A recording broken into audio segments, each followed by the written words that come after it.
ịma na o nwe ka obodo si wee dị ndị mmadụ ekotego m advice nsave bụ ego ma m ihe m ga-eme so the thing na-echu m ụra nwee sị ka m bịa na nke my guy now but that thing na-echu m ụra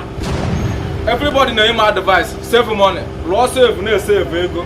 lụọ save na-esave ego ama m ihe m ga-eme obodo siri ike unu kwesịrị ịma obodo otu obodo a si wee dị so nwee tegide ebe ihe nwee sị na ọ ga-ebe tata nwee sị ka m bịa na nke my guy ka ọ lụọ ọrụ m save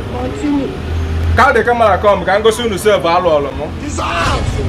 ndị ọ dịkwa nekwa onye lụrụ ebe a my guy stanky onye ọ dị n'aka professional weather onye bịa lụ ọrụ m dị onye lụ ọrụ m dị save ka dị kamera kọm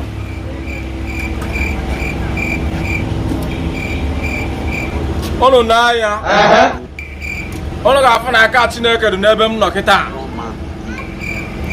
ya bụ na alụtago m dị save ọ na-echu m ụra si eri mgbe mana Chineke emego ya biko nụ enyi dị m sọpọtụ unu ka m nwee ike na-atị ego na dị save ka m nwere ịba uru achọgo m ịba uru now. I want to be somebody in this life now.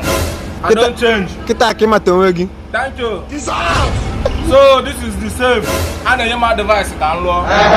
Alụgo m biko support me ka m nwee save na be m ka ọ bụrụ akpa m